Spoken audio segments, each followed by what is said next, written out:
여러분 안녕하십니까. 전격시사 정창준입니다. 이재명 대통령이 나토 정상회의에 참여하지 않기로 결정했습니다. 국내 현안과 중동 정세로 인한 불확실성을 종합적으로 고려한 것이라고 합니다. 한편 이 대통령과 여야 지도부가 어제 관저회동을 가졌는데요. 김민석 국무총리 후보자 문제를 포함해 여러 정치 현안들에 대한 의견을 나눈 것으로 전해졌습니다.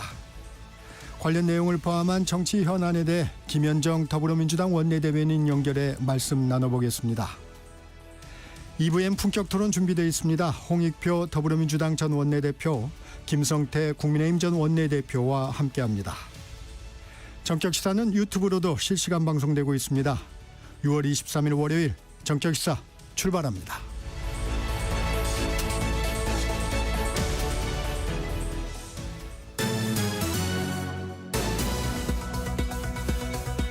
미국이 이란 핵시설에 직접적인 공격에 나섰습니다. 한국경제신문 최영찬 기자와 함께 뉴스브리핑 시작합니다. 먼저 이 소식부터 전해주시죠. 예, 지금 미국이 현지 시각 21일 이란 핵심 핵시설 3곳을 폭격을 했습니다. 이제 B2 스텔스 폭격기와 이 최신 벙커버스터를 동원했는데요. 이 당초 미국은 이제 2주일 안에 공격 여부를 결정하겠다고 제시를 했지만 이 데드라인을 확 당겨서 이스라엘과 이란 전쟁에 직접 개입을 한 겁니다. 네. 트럼프 대통령 백악관에서 대국민 연설을 통해서 이 같은 사실을 직접 밝혔는데요.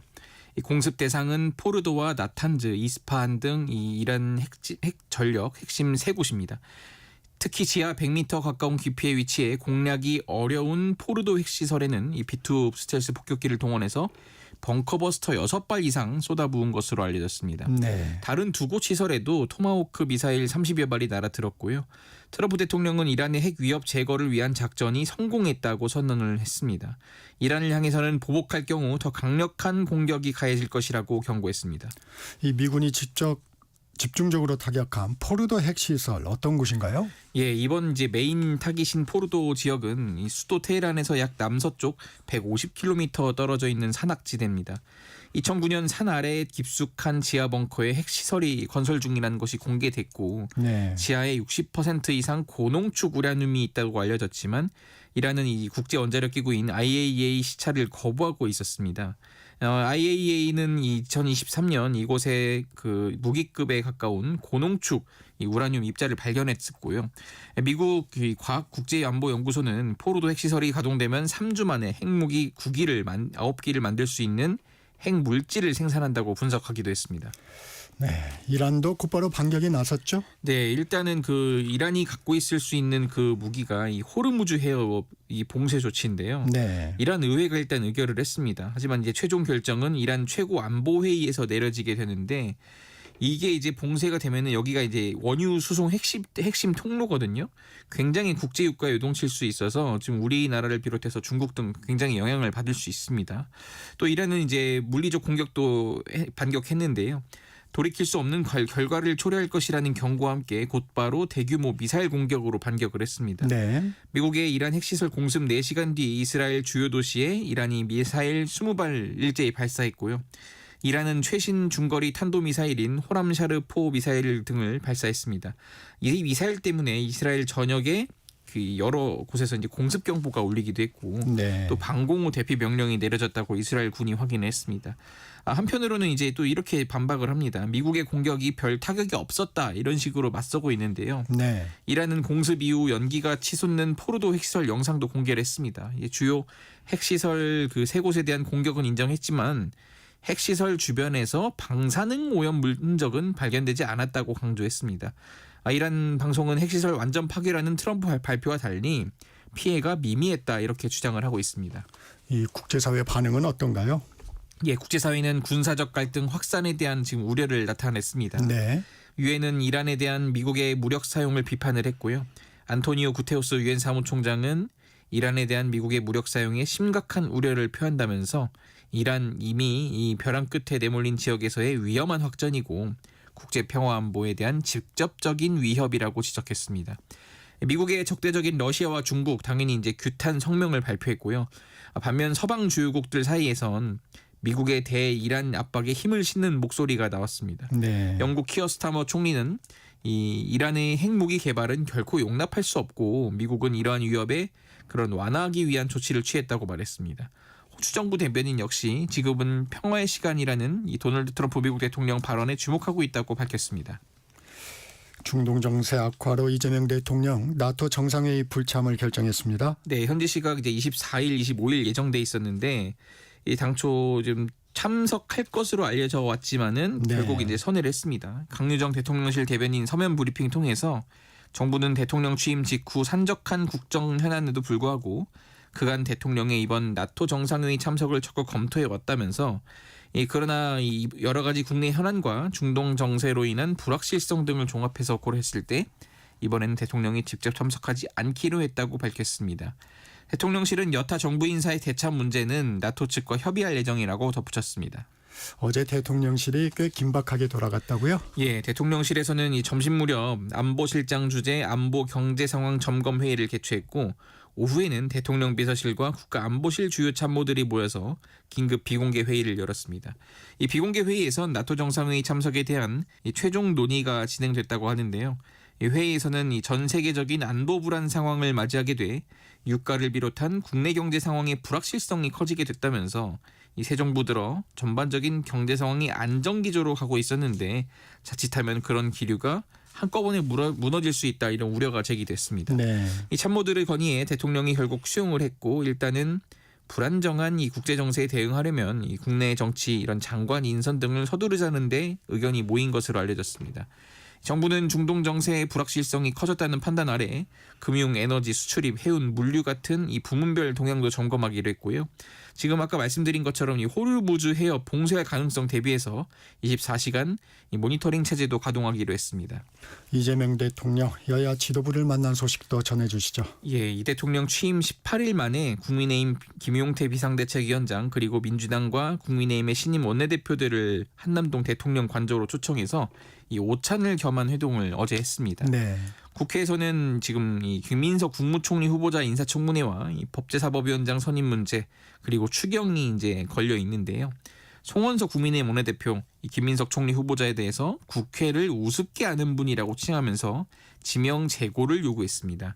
비공개 회동에서도 김 후보자에 대한 국민의힘 측 문제 제기가 이어졌는데 이 대통령은 이 본인 해명을 지켜보는 게 좀 더 바람직하지 않겠냐 이렇게 말했다고 대통령실은 전했습니다. 네. 이 대통령은 또 가족 신상까지 다 문제 삼는 분이기 때문에 능력 있는 분들이 입각을 꺼린다고 토로한 걸로도 전해졌습니다. 이 총리 후보자 문제 여야 공방은 날로 뜨거워지고 있습니다. 네, 국민의힘은 김 후보자의 재산 관련 의혹을 두고 검찰이 수사에 착수했다는 점을 언급하면서 공세 수위를 계속 끌어올리고 있습니다. 국회의원이 된 이후에도 신고된 재산보다 더 많은 돈이 지출돼 논란이 일고 있는 건데요. 인사청문특별위원회 소속 국민의힘 의원들 어제 기자회견 열었습니다. 역대 국무총리 후보자 중 검찰 피의자 신분은 처음일 것이다. 국회 청문회 결과는 이미 나온 것이나 다름없다면서 김민석 후보자 자진 사퇴를 요구했습니다. 지난 20일이죠. 서울중앙지검은 김 후보자의 뇌물수수, 정치자금법 위반, 조세포탈 등의 혐의 고발 사건을 형사 일부에 배당을 했습니다. 네. 이에 대해서 민주당에선 정치검찰의 쿠데타 시도라고 반발했는데요. 김병주 민주당 최고위원 국민이 뽑은 대통령 인사권을 훼손하는 정치행위다 이렇게 비판을 했습니다. 내란, 김건희, 순직해병 이 3대 특검 주말에도 수사 준비에 매진했습니다. 그렇습니다. 내란 특검법의 이제 특검팀의 이 박억수 특검보가 오늘 열린 재판이죠. 윤석열 전 대통령 내란 우두머리 혐의 공판에 참석을 합니다. 이 특검법에 따라서 내란 특검팀이 기존 내란 사건을 넘겨받으면서 공소 유지 업무도 맡았기 때문인데요. 박 특검보는 특검팀 소속이 된 파견 검사들과 함께 법정 검사석에서 앉아 이 재판 대응을 지휘할 예정입니다. 네. 김용현 전 국방부 장관에 대한 이 추가 구속 신문에는 김형수 특검보가 투입됩니다. 앞서 조은석 특검은 오는 26일 구속 만료를 앞두고 있는 김 전 장관을 위계에 의한 공무집행방해 등의 혐의로 추가 기소하면서 본격 수사에 막을 올렸습니다. 이 다음 달 초 서울 광화문 사육에 입주할 예정인 김건희 특검팀도 임시 사무실에 전원 출근을 했고요. 이명현 순직해병 특검도 이 출근해서 특검보와 회의를 하면서 이 법리 검토에 나섰습니다. 네, 오늘 여기까지 듣겠습니다. 뉴스브리핑 한국경제신문 최영찬 기자였습니다. 고맙습니다. 감사합니다. 전격시사 듣고 계신 지금 시각 7시 30분입니다. 날씨와 교통정보 듣고 전격시사 이어갑니다. 날씨 정보입니다. 비와 먹구름으로 어두웠다가 어제부터는 밝아졌는데요. 대신 더워졌습니다. 어제 서울의 낮 기온 28.6도에서 오늘은 32도로 더 덥겠습니다. 강한 여름볕으로 인해서 일사도 강해집니다. 오늘 또 자외선 차단 잘 해주시고요. 낮 기온이 서울 32도, 대전, 전주 31도 등 30도 이상 되는 곳이 많겠습니다. 습도 때문에 체감 온도는 더 높다고 보시고요. 온열 질환에 걸리지 않도록 주의해 주시기 바랍니다. 오늘 아침까지 대부분의 내륙과 서해안으로 매우 짙은 안개 끼는 곳이 있겠습니다. 현재 충청 이남 내륙 대부분 가시거리 200m 안팎에 짙은 안개가 껴 있습니다. 인천과 무안, 사천공항에는 저시정 경보가 발효돼 있어서 항공기 이용하실 분들은 운항 정보도 확인하시는 게 좋겠습니다. 오늘 전국적으로 맑겠는데 제주도는 오후부터 다시 장맛비가 시작됩니다. 나머지 다른 지역은 내일부터 시작돼서 모레까지 전국적으로 20에서 60, 제주 산지에는 80mm 이상의 비가 쏟아지겠습니다. 천둥, 번개, 돌풍 동반되는 곳이 있겠습니다. 비바람 피해 없도록 주의해 주시기 바랍니다. 지금 서울의 기온은 19.9도입니다. 날씨 정보였고요. 다음은 이 시각 교통 상황 알아보겠습니다. KBS 교통정보센터의 유아영 씨입니다. 네, 이 시각 교통정보입니다. 출근길이 가장 많이 막히는 월요일입니다. 역시 일찍부터 정체가 길어졌는데요. 서울 시내도로는 강변북로 구리 방향 행주대교에서 동작대교까지 막히고요. 올림픽대로 하남 쪽으로 행주대교 4차로에서 사고 났습니다. 반대 공항 방향은 강동대교부터 한강대교까지 막히고요. 동부간선도로 성수분기점 쪽으로도 도봉 지하차도에서 성수분기점까지 밀립니다. 고속도로는 돌발 구간이 있는데요. 세종 포천고속도로 안성 가는 길 고덕 토평터널 3차로에서 사고 발생했습니다. 서해안고속도로 목포 쪽으로는 안산분기점에서 비봉까지 길게 막히고요. 이후로도 팔탄분기점에서 화성휴게소까지 밀립니다. KBS 교통정보센터였습니다.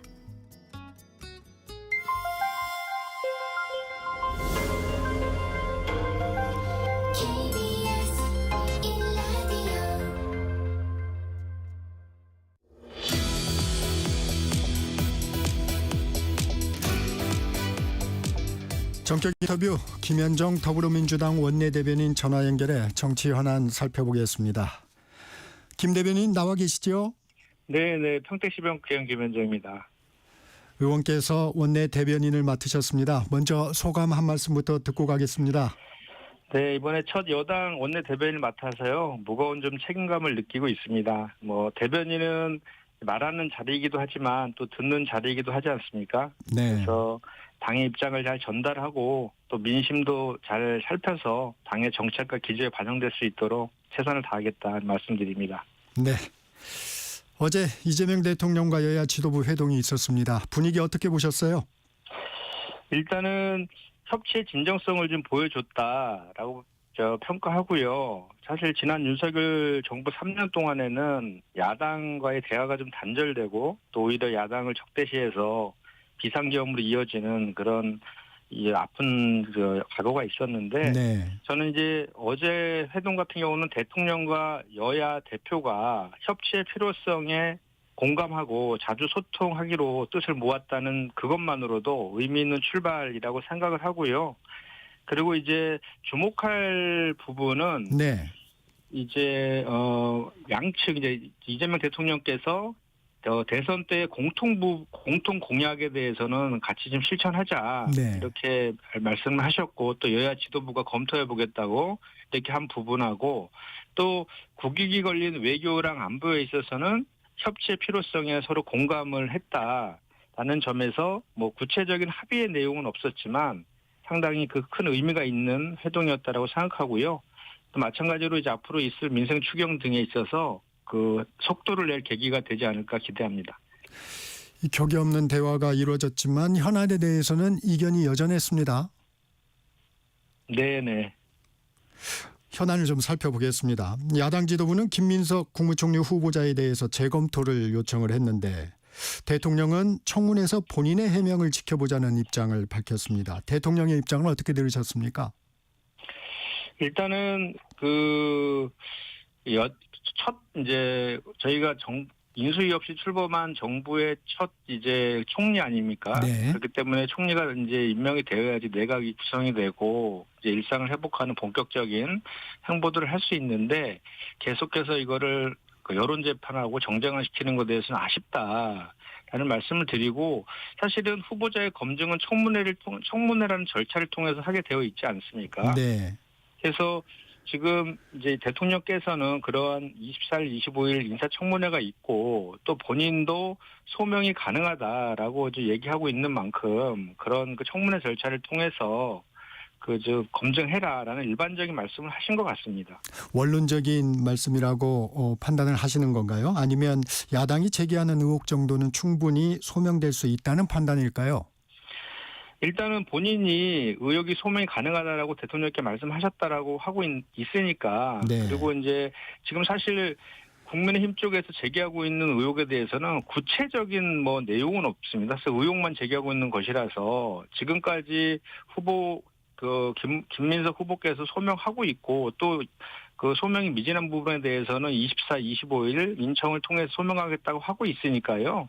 그걸 지켜보시면 될 것 같고 다만 이제 조속한 내각 구성 아까 말씀드린 것처럼 국정 정상화 경제 위기 극복을 위해서 위한 첫걸음이잖아요. 그래서 네. 전향적으로 좀 협조해 주길 바랍니다. 그리고 역대 그 총리 후보들은 단 한 차례 스스로 낙마한 경우를 빼고는 전부 다 허니문 기간이라든지 새로운 정부의 성공을 바라는 차원에서 다 야당에서 그렇게 협조해 줬다라는 점도 말씀드립니다. 네. 민주당에서는 인사청문회법 개정안 추진을 검토 중인 것으로 전해졌는데 대통령도 인사청문제도 개선에 공감을 표했습니다. 어떤 부분이 좀 우선적인 개선 사항인가요? 일단은 미국처럼 저희가 이제 인사청문회라는 게 후보자의 자질과 능력을 검증하는 자리임에도 불구하고 네. 이제 정책과 자질 검증하고 보다는 지금 도덕성 검증, 네. 후보자를 좀 흠집내게 하려는 그런 쪽에 지금 집중이 되어 있어서 이게 상당히 문제가 있다라는 것은 여야 간에 그동안에 지금 공감대가 있었거든요. 그렇죠. 네. 그래서 저희 더불어민주당에서도 야당 시절에 이 청문회법을 개정하자라고 제안한 적도 있었고요. 그리고 작년에 저희 당의 의원이 지금 발의한 법안도 지금 국회 계류 중에 있어요. 그 내용은 뭐냐면 정책과 능력 검증은 공개하되 네. 그 도덕성 검증은 비공개로 진행하자라는 내용의 골자이고요. 네. 이거에 대해서는 지금 이 청문회법과 관련해서는 이번에 그 김민석 후보자를 포함한 내각들에 대해서는 적용되지 않잖아요. 그렇기 때문에 앞으로 이런 것들이 계속 되풀이되지 않도록 청문회법 개정이 좀 필요한 것 같습니다. 이 부분도 그러면 당론으로 추진을 하실 계획인가요? 당론으로 추진한다는 것까지는 아직 논의된 바는 없고요. 네. 다만 그 필요성에 대해서는 우리 원내 대표께서 어제 말씀을 하셨고 그거에 대한 또 정책위 의장도 공개적으로 발언을 해서 내부적인 공감대는 어느 정도 있다라고 보시면 될 것 같습니다. 근데 이 부분이 항상 보면 얘기가 항상 나오다가 또 나중에는 제대로 또 법안이 이루어지거나 이러지는 않았던 것 같아요. 이번에는 좀 했으면 좋겠다는 바람이 네. 김용태 비대위원장 또 정부 인사 문제와 관련해서 정권마다 되풀이되는 인사청문회 파행을 시정하기 위해서 정부 여당이 문재인 정부 때의 인사 5대 원칙과 같은 원칙을 제시하고 국회에서 먼저 합의하는 방안을 검토해달라고 말했습니다. 이 같은 제안은 어떻게 평가하십니까? 기본적으로 인사청문 제도의 그 개선이 필요하다라는 그 내용에 대해서는 동의를 하고요. 네. 그리고 이제 구체적인 그 방식에 대해서 제시한 거에 대해서는 검토할 부분이라고 저는 보여지고요. 그것보다 근본적으로는 조금 전에 말씀드린 그 청문회법 개정이 더 좀 필요하지 않나 이런 생각입니다. 네. 이 얘기도 또 관심을 끌었는데 김용태 국민의힘 비대위원장이 대통령에게 사법부가 재판을 연기하면 임기 뒤에 재판을 받는다고 약속해달라고 했습니다. 이 발언은 어떻게 보십니까? 일단 첫 번째로는 이제 임기 시작한 지 며칠 되지도 않았는데 네. 해임 후에 재판받으라고 첫 번째 여야 대표회담에서 대통령과 여야 대표회담에서 말을 해야 되는 내용인지 좀 아쉽고요. 네. 그리고 이제 사법 독립 관련해서 말했지만 먼저 그 얘기를 하기 이전에 국민의힘에서는 정말 내란 속의 윤석열에 대해서 단호하게 절연하는 그 척결 의지를 좀 보여주고, 그리고 그 내란 수계를 배출했던 당으로서 진정어린 반성과 사과, 그 토대 이에 그런 주장을 좀 했으면 하는 그 바람을 가져봅니다. 이번 회동이 단순히 만남을 위한 만남에 그쳐서는 안 될 텐데 대통령 차원의 후속 조치나 국회 차원에서 여당의 양보가 나올 수 있을까요? 그 여당의 양보라는 게 무엇을 의미하는지 모르겠는데, 현안에 대한. 예. 그러니까 지금 국민의힘에서 주장하고 있는 주요 내용들을 보면 법사위원장을 그 협치 차원에서 양보해달라, 이 주장이 가장 크지 않나요? 네. 근데 지금 저희가 봤을 때에는 그 협치가 이렇게 법사위원장이라는 그 상임위원장을 서로 나눠먹게 하는 것이 협치라고 생각하지 않거든요. 네. 저희가 바라보는 협치는 예를 들어서 대선의 공동 공약 등 해서 민생을 위해서 그 서로 여야가 협조해서 그 국민의 삶을 높이는, 삶의 질을 높이고 민생 회복을 위해서 노력하는 그런 것들이 협치라고 생각합니다. 그래서 저희는 그 상임위원장의 문제는 이미 22대 개헌과 동시에 여야 간에 합의한 내용이 있기 때문에 그 내용들을 하는 것이 중요하다, 이렇게 생각을 하고요. 다만 이제 어제 뭐 김용태 그 비대위원장이 7가지에 대해서 여러 가지 제안을 했었잖아요. 네. 그런 부분들에 대해서는 당연히 저희가 검토할 부분은 검토해서 여야 간의 그 협의에서 진행할 수 있는 부분들은 진행할 것이다, 이런 말씀 드립니다. 앞서 잠깐 말씀 주셨지만 상임위원장 배분 문제는 그러면 지금 어떻게 진행이 되고 있는 건가요?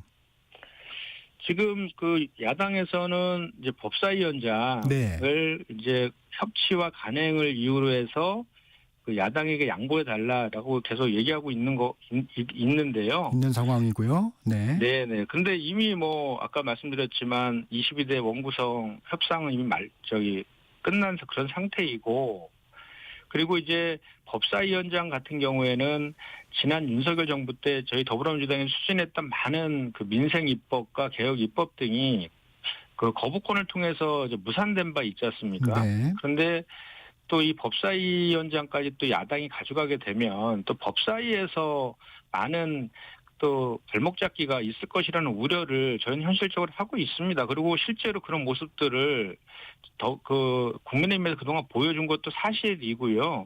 그렇기 때문에 저희는 이미 이제 원구성과 관련된 건 합의한 내용대로 하되, 또 저희가 여당으로서 또 법사위원장까지 법사위원장을 했을 때에 뭔가 잘못을 하게 되면 그거에 대한 비판도 오롯이 우리 그 여당에서 지는 것이기 때문에 책임 정치 차원에서 국민 눈높이에서 잘 운영하겠다, 이 말씀으로 가름하겠습니다. 네. 김민석 국무총리 후보자 인사청문회 문제 좀 살펴보겠습니다. 내일부터 이틀간 열립니다. 지금 증인 참고인 채택이 불발된 상황인데 증인 없이 청문회 진행되는 건가요? 일단은 이제 내일이랑 올해 이틀 동안에 청문회가 열리는데, 네. 증인과 참고인 5일 전에 이제 출석 요구서를 보내야 되기 때문에 이미 그 기간이 도과돼 버렸습니다. 네. 그래서 현재로서는 증인 참고인 없이 진행될 가능성이 높아졌는데, 오늘이라도 여야 간에 간사 간에 좀 협의해서 또 자율적으로 출석도 할 수 있을 거 아니겠습니까? 그렇게 해서라도 좀 협의가 되었으면 좋겠고요. 그것이 만약 안 된다고 하면 부득이하게 증인 없이 이제 진행될 가능성이 높아졌다, 이렇게 보입니다. 야당에서는 청문회 일정을 하루 더 잡자 뭐 이런 얘기도 나오더라고요. 어떻습니까? 그 24, 25일 한 것은 이미 여야 간에 합의된 내용이거든요. 네. 합의된 내용에서 그거는 뭐 재론의 여지가 없다, 이렇게 보여집니다. 이 국민의힘에서는 증인 문제와 관련해서 가족 전처를 제외한 5명으로 증인을 좁혀 요청했는데 민주당이 거부했다, 이렇게 얘기를 하던데 어떤 말씀 주시겠습니까? 그것은 여야 간사 간에 서로 그 얘기가 틀려요. 네. 저희 그 여당 간사의 말에 의하면 네. 지난주 금요일 날 협의를 진행했고, 또 우리가 요구하는 증인도 있었을 거 아닙니까? 네. 그런 거 관련해서 서로 협의하다가 협의가 잘 안 되니까 야당이 일방적으로 그냥 회의에 불참하고 이렇게 그 협상이 결렬됐다, 이렇게 주장하고 있거든요. 그래서 중요한 것은 저는 그렇게 봅니다. 이번에 인사청문회의 목적이 후보자의 자질과 능력을 검증하는 것이라 있고 하면 거기에 좀 집중했으면 좋겠다라는 것이고, 그 청문회가 아직 열리지도 않은 상황에서 무차별적인 거의 뭐 인격 말살 수준까지 가는 그런 가족들 관련된 각종 의혹 제기라든지 전처와 현 그 부인에 대한 그런 그 증인 신청 요구까지, 네. 물론 그거는 뭐 처리했다고는 하지만 그렇게 가는 것은 너무 과도하다라는 말씀을 드리지 않을 수 없습니다. 국민의힘에서는 재산, 가족, 학위 취득과 관련한 의혹을 제기하며 공세를 강화하고 있습니다. 여당에서는 어떻게 대응하실 계획인가요? 지금 그 후보께서 그동안 쭉 관련된 내용들에 대해서 소명하고 있고, 24일, 25일 양일간에 걸쳐서도 그 미진한 부분에서 소명하겠다라고 지금 하고 있기 때문에 저희 더불어민주당 입장에서는 24, 25일 인사청문회 통해서 그거에 대해서 검증을 할 그런 예정으로 있고요. 다만 이제 국민의힘에서 주장하고 있는 내용들에 대해서 보면은 네. 청와대 석사학위 논문과 관련해서는 지금은 도북자, 반도자까지 이렇게 중국에서 일상적으로 탈북민을 지칭할 때 쓰는 용어까지도 가지고 와서 마치 김민석 후보가 그 탈북민을 비하하고 북한을 옹호하는 듯이 이렇게 철진한 색깔론까지 들고 나오고 있는데요. 정말 과도하다는 얘기고, 중요한 것은 석사 학위를 받았느냐가 중요한 거 아닙니까? 네. 그러니까 본질은 석사학위 받은 것인데, 석사학위 받은 게 문제가 있다라고 하면 문제가 있는지 여부에 대해서는 청와대에다 확인할 문제다라고 생각하고, 지금 김민석 후보는 그거 관련해서 정부 출입국 관리 까지 자료까지 제출하면서 소명하고 있는 것 아니겠습니까? 그리고 또 하나는 이제 정치자금법 문제와 네네. 관련해서도 본인은 정치검찰의 표적 수사라서 억울하다고 주장하고 있음에도 불구하고 어쨌든 유죄 판결을 받았기 때문에 관련된 벌금이나 추징금 그리고 중가산세까지 다 납부하기 위해서 노력한 거 아닙니까? 그리고 그런 공적 의무를 다 수행을 했고요. 그리고 그 과정에서 돈이 많이 들기 때문에 그 사인에게 좀 채무를 돈을 좀 빌려서 갚았고, 또 이것도 다 안 납하고 영수증까지 있는 그런 상황 아닙니까? 그리고 아빠 찬스라고 하고 있는 아들 자녀와 관련해서도 그 입법 활동을 대학 입시에 활용하지 않았다는 것도 확인이 되었고요. 또 자녀의 그 인턴십 관련해서도 담당 교수가 그것은 김민석 후보랑 관계가 없다라고 소명까지 한 그런 상황 아닙니까? 그러니까 지금 남은 것 정도는 소득에 비해서 지출이 많았다. 네. 이거 정도가 지금 남아있는 것 같아요. 근데 그거 관련해서도 지금 후보께서 24, 25일 통해서 소명하겠다 하고 있으니까 그걸 좀 지켜보면 좋겠다. 이런 당부 말씀 다시 한번 드립니다. 국민의힘에서는 그래서 그 부분 관련해서 2022년, 2023년 출판기념회에서 현금을 모았는데 6억 원 가까이를 모았는데 신고를 안 했다. 이렇게 주장을 하고 있어요. 네. 그러니까 그거 관련해서는 그 후보자가 인사청문회 통해서 소명하겠다고 하고 있으니까 그것을 보고 판단하면 될 것 같고요. 지금 현재 후보자가 얘기하고 있는 것은 벌금하고 추징금 등을 네. 납부하는데 사용했다. 그리고 출판 기념회라든지 축의금이라든지 경조사 네. 들어온 것들 현금에 대해서는 그 해에 소진하면은 그거에 대해서 신고 의무가 없다라고 주장하고 지금 하고 있지 않습니까? 네. 그 내용을 24, 25를 통해서 확인하면 되는 문제 아니겠습니까? 국민의힘에서는 자료 제출이 모두 맹탕이다. 청문회 보이콧 가능성도 있어 보입니다. 어떻게 보세요? 계속해서 후보자의 그 자질과 검증보다는 이것을 정치 쟁점화해서 어떻게든 그 새로운 정부와 김민석 후보에게 흠집 내기를 하려고 하는 의도가 깔려 있는 것이라고 저희는 생각을 합니다. 네. 윤석열 정부 때 한덕수 총리 관련해서도 정말 그 금액이라든지 가지수라든지 해서 김민석 후보와는 비교할 수 없을 정도로 많은 의혹이 있었고, 관련된 자료 제출 동안 부실해서 당시 우리 민주당뿐만 아니라 정의당까지도 부적격 후보라고 했음에도 불구하고요. 이게 새로운 정부의 국정 운영에 협조한다는 취지에서 당론으로 추인해 줬습니다. 네. 그리고 역대 모든 총리의 인준과 관련해서는 단 한 차례 본인이 스스로 사퇴한 경우를 빼고는요, 다 야당에서 협조해 줬다라는 게 지금까지 관례이기도 합니다. 그런 것들도 좀 그 국민의힘이 참조했으면 좋겠고요. 이런 식으로 계속해서 국정 발목 잡기 식으로 정쟁화시키는 것을 지속하면은 국민들의 심판, 오히려 국민들의 상식, 국민들의 눈높이에서 봤을 때에는 국민의힘이 여전히 내란의 강, 탄핵의 강을 넘지 못하고 그거에 대해서 반성을 하지 않고 정말 인수위도 없이 정말 열심히 국정을 통해서 국가를 정상화시키려고 한 그 노력에 그 발목 잡기 한다라는 그 비판을 면하지 못할 것이다라고 저는 생각을 합니다. 일각에서는 국민의힘이 총리 인사청문회 절차를 상임위원장 재배분과 연계하는 전략을 쓰고 있다는 해석도 있습니다. 어떻게 생각하십니까? 여전히 지금 계속 그 법사위원장을 요구하는 것으로 봐서는 그렇게 이제 해석이 지금 되고 있다라는 것이죠. 근데 그 제가 아까도 말씀드렸지만 상임위원장 그 재배분은 애초부터 협상 대상이 아닙니다. 22대 국회 전반기 2년 동안에 상임위원장 배분은 작년 1기 원내대표단이 이미 원구성 협상할 때 끝난 사항입니다. 만약에 이렇게 그 여야가 바뀌었다 그래서 상임위원장을 재배분하자라고 하면 17개 상임위 전체에 대해서 다시 협의해야 되는 문제가 있는 것이거든요. 그래서 이거는 다시 이제 특히 법사위원장 같은 경우에도 2년을 하기로 합의되어 있는데 1년밖에 지나지 않았어요. 그래서 네. 그 여야 간의 상임위원장 배분의 문제는 1년 뒤인 후반기 원구성할 때 3기 원내 지도부에서 논의하는 것이 맞다라고 생각합니다. 앞서 이종석 국정원장 후보자 인사청문회 보고서 채택이 불발됐습니다. 야당이 국무총리 후보자 인준에 협조하지 않을 경우에 여당 단독 처리도 불가피하다고 보세요?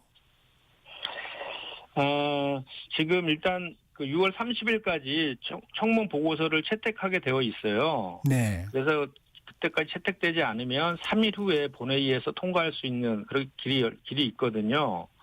근데 좀 아쉬운 것은 그 좀 전에도 말씀드렸지만 그 이제 새로운 정부가 일을 네. 할 수 있는 그리고 일단은 일을 할 수 있는 환경과 기회를 좀 먼저 주어줬으면 좋겠다는 말씀을 좀 드리고 네. 이종석 후보자 같은 경우에도 여야 간에 인사청문 보고서를 채택하는 회의를 하기로 합의까지 했었는데도 불구하고 갑자기 회의 15분 전에 정부 여당의 태도가 마음에 들지 않는다는 이유를 들어서 무산시켜 버렸거든요.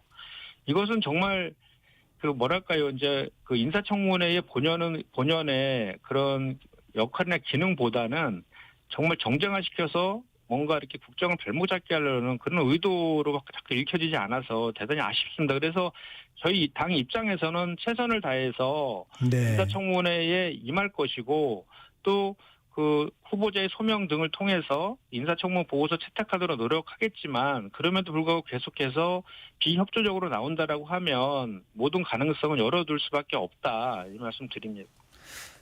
그런데 검찰이 김민석 총리 후보자의 재산 의혹에 대해서 수사에 착수했습니다. 이 상황은 어떻게 보셨어요? 참 안타깝습니다. 지금 정치 검찰의 그 검찰 개혁의 당위성을 다시 한번 또 확인시켜주고 있는 것 같은데요.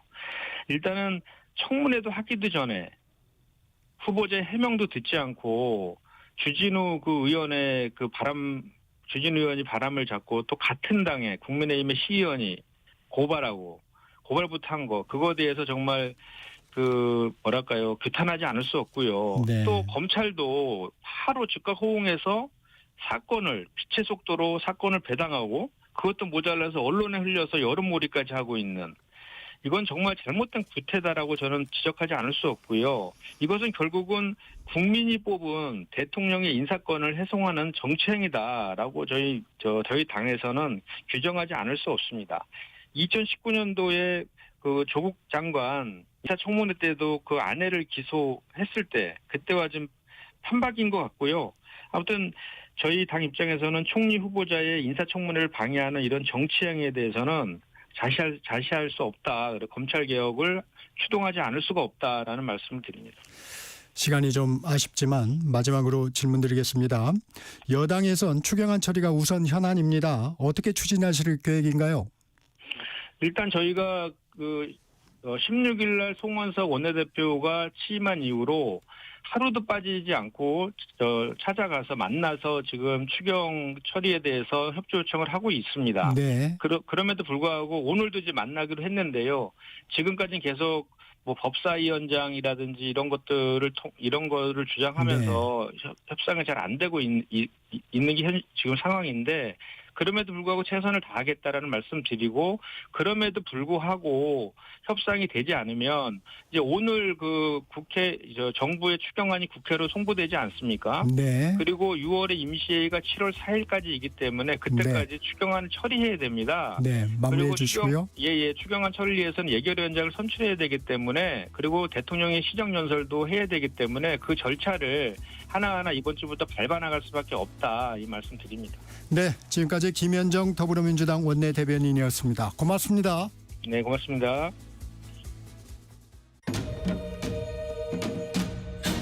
광복 80년 KBS 라디오 캠페인 밸류업 대한민국.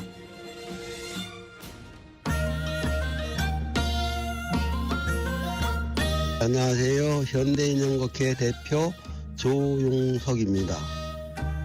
62년부터는 줄인형으로 생방송을 했어요. 인형에다가 줄로다가 만들어갖고 움직이는 거. 음악 갖고 움직이면 재미가 나니까 계속 그게 원동력이 되는 거죠.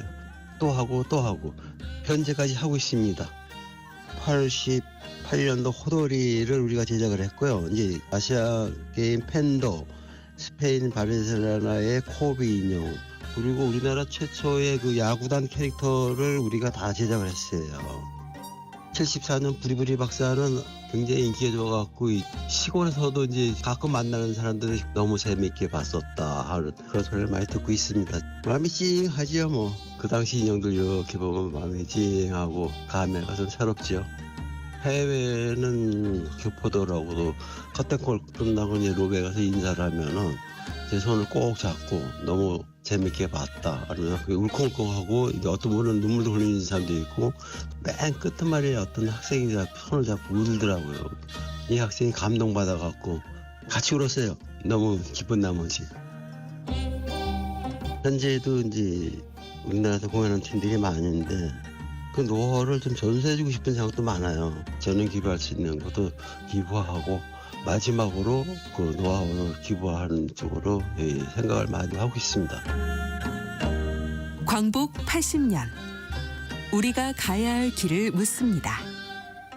KBS 라디오 캠페인 밸류업 대한민국이었습니다.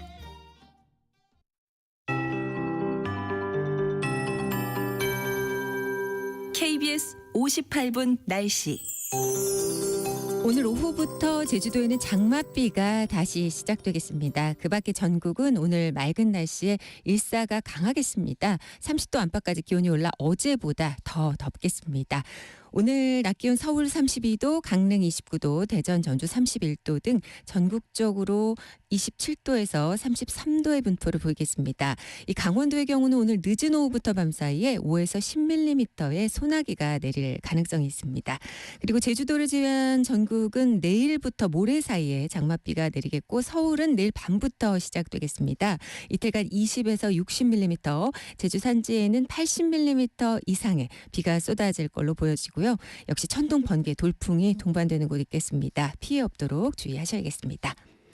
현재 충청 이남 내륙으로 가시거리 200m 안팎의 짙은 안개 낀 곳이 많습니다. 오늘 아침까지는 대부분의 내륙과 서해안에 이렇게 안개가 짙겠습니다. 서해상에는 이류 안개고요. 또 내륙 쪽은 복사 안개인데 각별히 감속 운행하셔야겠고, 항공기 운항 정보 확인하시는 게 좋겠습니다.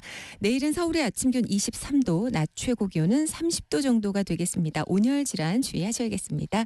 지금 서울의 기온은 22도, 습도는 67%입니다. 강혜종입니다.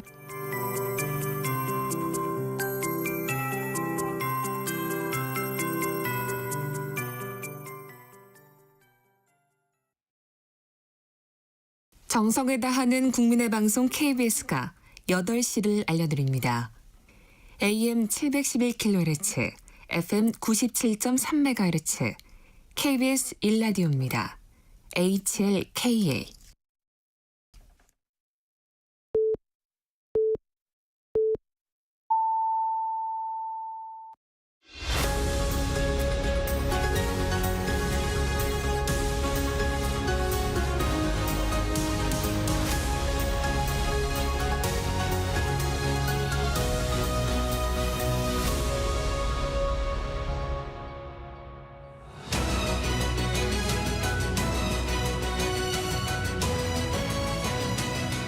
매주 월요일 정치 현안을 품격 있게 토론하는 품격 토론 함께해 주시는 두 분 소개합니다. 홍익표 민주당 전 원내대표, 김성태 국민의힘 전 원내대표 자리했습니다. 안녕하세요. 예, 안녕하세요. 반갑습니다. 이재명 대통령이 나토 정상회의에 불참하기로 했습니다.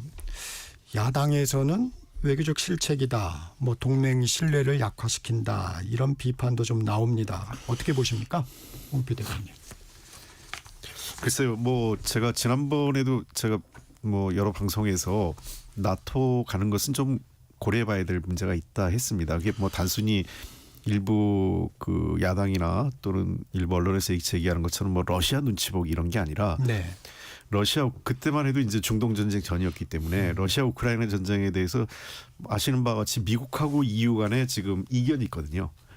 그래서 그 자리에 우리가 갈 이유는 전혀 없는 것 아니냐. 그러니까 러시아 우크라이나 전쟁에 대해서 이견이 없다면 모르겠지만 그 상황에 들어와서 미국 손을 들어주는 것도 그렇고 그다음에 EU 편에 드는 것도 좀 그렇고 그다음에 두 번째 지금 더 이제 그 문제가 되는 건 이제 중동 전쟁이 발생하면서 사실상 우리가 미국 한미 정상회담을 했을 경우 훨씬 더 관심 있고 논의하고 싶었던 주제는 통상 관련 이슈 또는 그렇죠. 한미 동맹 관련된 네. 이슈인데 그런 이슈보다는 지금 이제 모든 이슈가 지금은 이 중동 이란과 관련된 문제에 지금 빨려 들어가 있거든요. 그래서 자칫 뭐 미국 측이나 또는 그 EU 간에 어떤 논의가 있을지 모르겠지만 그런 우리가 관심 있는 주제 대신에 그 나토의 이슈에 대해서 빨려 들어갈 거고 또 더군다나 우리는 멤버십이 회원국이 아니에요. 발언권도 또 제한돼 있기 때문에 거기 가서 그 발언권도 제한된 상황에서 우리하고 관련 없는 그러니까 관련이 없는 건 아니지만 그렇죠. 우리의 주 관심사가 아닌 이슈에 대해서 우리가 끌려가는 것도 바람직하지 않는 것 같다 이런 판단이 있었던 것 같습니다. 김성태 대표님. 그러니까 이제 이재명 대통령은 이제 후보자 시절부터도 이 전략적 모성을 얘기를 했거든요. 그러니까 이제 그런 측면에서 이제 특히 좀 전에 이제 홍 대표님 말씀도 있었습니다만은 이 나토가 이제 북대서양 조약 기구지 않습니까? 네. 그러니까 이제 안보 군사적 위협은 실질적으로 러시아에 대응하는 하나의 수단이지만은 그렇지만 여기 구성 자체가 이제 대체적으로 자유민주주의 법치를 공유하는 그런 국가들의 전략적 연대란 말입니다. 이게 이제 크게 나가지고는 이제 세계적으로 자유민주주의 진영에서는 또 이걸 아주 공고한 연대의 축으로 가져가고 있어요. 그런 측면에서 이제 한국의 새로운 정부가 전략적 모성을 이제 그렇게 빙자해가지고 그게 참석하는 것은 대단히 저는 개인적으로 아쉽게 생각하고 있어요. 더군다나 이제 결국은 이제 중국하고 러시아의 눈치를 일정 부분 저기 지금 EU가 당면한 것은 우크라이나 지금 러시아 전쟁이 벌써 3년이 지나고 있는데 그런 측면에서 EU 입장에서는 이제 미국하고의 물론 이제 뭐 간세 협상 이런 뭐 여러 가지 안보 분담 문제 이런 여러 가지 해난이 있지만은 큰 틀에서 봐줘야 되는 거죠. 우리도 이제 지금 이제 우리 같은 경우는 벌써 이제 동북아 지역에서 러시아, 중국, 북한의 위협을 받고 있는 거 아니겠습니까? 그러니까 이제 이 안보 상황은 언제 어느 때 어떤 상황으로 또 이게 발전될지 모르는 거거든요. 그럴 때 민주주의 세계 그런 진영에서 전략적 연대 이런 자체를 갖다가 어떻게 보면은 동맹의 신뢰를 약화시키고 또 대한민국의 외교 안보적 입지를 위축시키는 결과를 또 초래할 수도 있다는 그런 뭐 좀 우려가 조금은 있죠. 네. 우리나라 입장에서는 아무래도 한미 정상회담이 관심이었는데 트럼프 미국 대통령이 올 수 있을지 이 부분도 좀 불투명하다는 얘기들이 나오고 있습니다. 아마 이재명 대통령이 결정적으로 나토 회의 불참 사유는 그것 때문일 거예요.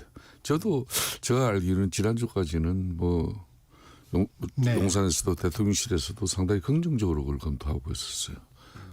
제가 뭐 전략적 모성 이야기는 했습니다만은 이재명 대통령 입장에서는 트럼프 대통령을 만나는 일이 더 중요하니까 비록 전화 통화를 통해서 트럼프 뭐 골프장에서 골프 라운딩까지도 네네. 이제 초청도 받고 한 마당이니까 그전에 어떤 행태로든지 뭐 지난번 G7이 참 좋은 기회였는데 그게 불발되고 그럼 나토에서라도 좀 뭐 미국 뭐 정상 초청으로 이렇게 가기 전에 이렇게 세미 뭐 정상회담으로도 그래도 잠깐 보면 참 좋은데 그게 안 될 공산이 커요 이번에도. 그래서 아마 저는 또 이번에 여차 잘못하면 또 허탕쳤다 이렇게 소리 들을까봐 좀 대비를 하는 것 같아요. 그런 부분도 아무래도 고려가 됐겠죠. 그렇죠. 트럼프 대통령 지금 저 참석 자체가 지금 불확실하다 이런 얘기가 일부 나오고 또 설사 지금 다른 이슈가 너무 많기 때문에 그 별도의 개별 정상회담을 가능할지도 불확실한 면도 있습니다. 그런 측면에서 뭐 우리 이재명 대통령 입장에서는 굳이 가야 될 실익이 그렇게 높진 않다 이렇게 보입니다. 그래서 아까도 저 김성태 대표님 말씀하셨지만 저는 이제 전략적 모호성이라는 표현보다는 전략적 유연성이라고 표현하고 싶어요. 이제 용어의 이제 차이인데 네. 뭐 그게 그 동전의 앞뒷면 같아요. 네. 유연하다는 것은 모호하다는 것도 같이 가지고 있는 포함된. 그러니까 그때 어떤 때는 우리가 뭐 확고하게 동맹의 입장을 강조하면서 입장을 분명히 할 필요도 있고 또 어떤 경우에는 조금 더 이 다른 입장, 그러니까 우리가 입장을 분명히 드러내지 않는 것 이런 것도 저는 일종의 전략적 유연성 차원에서 접근해야 된다고 생각합니다. 이 부분도 좀 있습니다. 민주당에서 추미애 의원, 김현 의원이 미국의 이란 핵시설 타격에 대해 정당성 없는 공격이라고 비판을 했습니다. 국민의힘 김건 의원은 동맹국의 신뢰를 잃을 수 있는 위험한 발언이라고 맞받았는데 이 공방은 좀 어떻게 보셨습니까? 그게 이제 상당히 트럼프 대통령이 2주간의 사실상 이란 측에 시간의 말미를 줬잖아요. 네. 그런데 그러고 난 뒤에 이틀 만에 전격적으로 때려버렸단 말이에요. 이게 참 장사 속이고 그러니까 기업하는 사람의 판단이에요. 그러니까 최종적으로는 돈만 마지막에 이제 결국 벌면은 요건 얻어먹더라도 뭐 좀 저는 일정 부분 그런 심상이 있지 않겠냐 이렇게 보고 있어요. 미국 내 지금 정치 상황도 상당히 트럼프 입장에서 지금 우호적이지 못하고 네. 미국의 또 자신의 또 정당인 공화당 입장에서도 지금 이제 이란의 직접적인 미국의 군사 행위를 가하는 부분은 상당히 반대하고 있었어요. 그러니까 그런 측면에서 저걸 이제 때린 것은 이란 상당히 앞으로 이스라엘이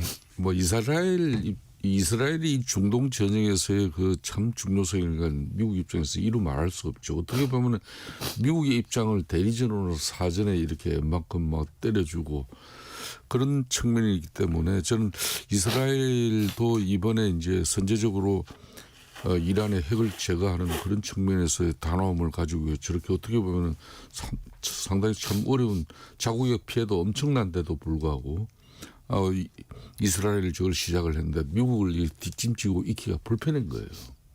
또 이스라엘 정부 입장에서 네타냐후 총리도 그 벙커버스터 이거 아니면은 이걸 없앨 길이 없다. 그 요청을 아마 뿌리치기는 어려웠을 거예요. 그렇지만 그렇게 해서 이제 때렸는데 이제 문제는 지금부터죠.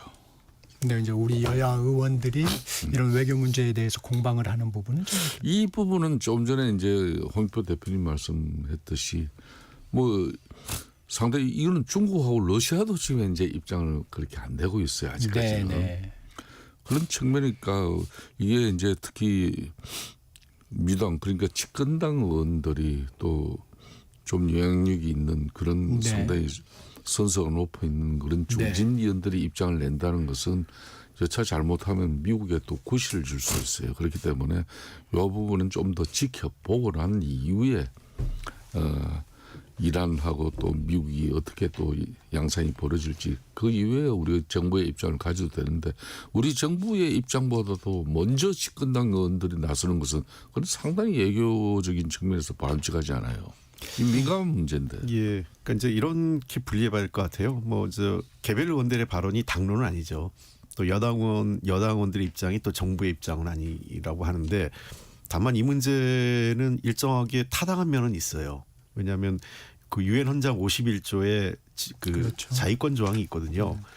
근데 자위권 조항은 매우 제한적으로 해석합니다. 그러니까 그 모든 전쟁은 유엔의 동의 없이 이루어지는 전쟁은 이건 다 불법이거든요. 국제법상으로요. 근데 그 경우 그러니까 유엔의 동의 없이 이루어지는 전쟁에서 예외적으로 허용되는 것은 실질적으로 매우 그 자위권이 그 국가의 안보가 실질적으로 위협받을 때 그 인정되는 거거든요. 그래서 그 선제 공격에 대해서는 굉장히 엄격하게 적용을 하고 있습니다. 그런 측면에서 미국이 그 몇만 킬로 떨어진 이스라엘의 벙커버스터 발사한 것 자체가 자위권이냐 하는 논쟁이 생기는 거죠. 이스라엘하고는 또 다른 문제예요. 이스라엘은 이란의 뭐 여러 가지 핵무력이라든지 이런 것들이 집단적 자위권의 어떤 그 해석의 여지가 있어요. 그럼 지금 이란의 문제가 미국의 실질적인 안보 위협이 되고 있냐의 문제는 또 다른 문제였거든요. 이 경우에는 미국이 좀 더 국제사회에서 그 이란에 대한 어떤 그 집단적 어떤 안보 차원에서 다룰 문제를 거론하고 일정하게 정당성, 그러니까 이란에 대한 선제 공격에 대한 정당성을 충분히 확보하지 않은 상태에서 이루어졌다는 측면에서 분명히 국제법상으로 지금 논란이 되고 있어요. 그리고 IAEA에서도 입장을 낸 거는 어떠한 형태의 핵시설에 대한 공격은 정당하지 않다는 입장을 내고 있어요. 왜냐하면 핵시설을 공격하기 시작하면 이건 사실상 핵 공격이나 마찬가지거든요. 예컨대 남북이 전쟁을 했는데 북한이 우리의 핵시설을 집중 타격해서 그 방사능이 유출된다면 사실상 핵 공격을 한 거나 마찬가지거든요. 그런 측면에서 IAEA도 이런 일이 일어나면 안 된다고 과거에 몇 년 전에 러시아 우크라이나 전쟁 때도 러시아가 우크라이나 핵시설에 대한 그 미사일 공격한 거에 대해서 국제사회가 우려를 표명을 했어요. 마찬가지로 그런 측면에서 이런 부분에 대해서는 분명히 미국이 과하다. 이거는 유엔 헌장을 그 좀 위배한 것 아니야. 이런 논란은 있을 수 있습니다. 다만 어쨌든 그렇다고 우리나라가 동맹 관계에 있는 미국에게 불법 행위다라고 그 정부 입장을 할 수는 없겠죠. 그래서 정부의 입장과 개별 여당 의원들, 그러니까 국회의원들의 입장은 좀 다르고요. 때로는 이런 국회의원들의 목소리가 있어야 그 정부도 외교 활동하는데 긍정적인 측면이 있습니다. 미국에게 이제 우리가 다른 얘기를 할 수 있거든요. 네. 주제를 좀 바꿔보겠습니다. 이재명 대통령 여야 지도부와 오찬 회동을 했습니다. 협치의 첫발이라는 평가도 있던데 분위기 좀 어떻게 보셨습니까, 김성태 대표님? 뭐 저는 상당히 그 역대 이제 대통령들 이렇게 대통령실 내지는 뭐 이렇게 안가에 이렇게 초치해가지고 이렇게 식사를 했다는 것은 상당히 뭐 여야 관계 개선뿐만 아니라 국정 운영에 있어서 상당히 국민 통합을 위해서 정말 좋은 자리죠. 그러니까 역대 대통령 중에서는 그래도 상당히 빠른 편에 속합니다.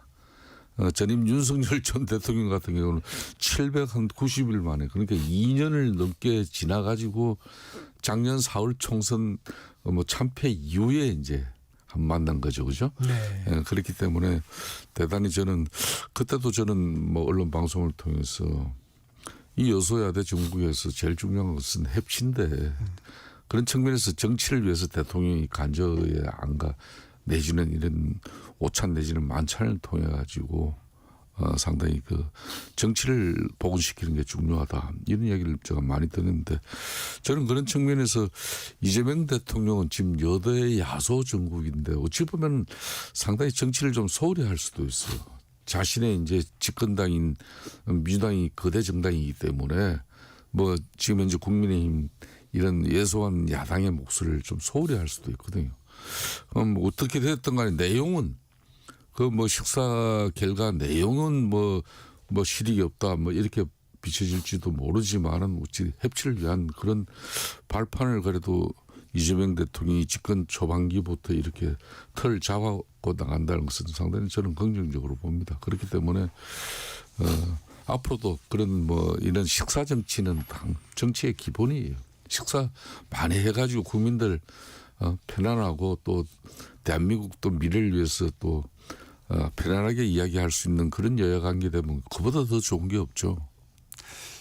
윤석열 전 대통령이 720일 만에 그런 만남을 했다고 하는데 이재명 대통령 18일 만이에요. 예. 어떻게 보십니까?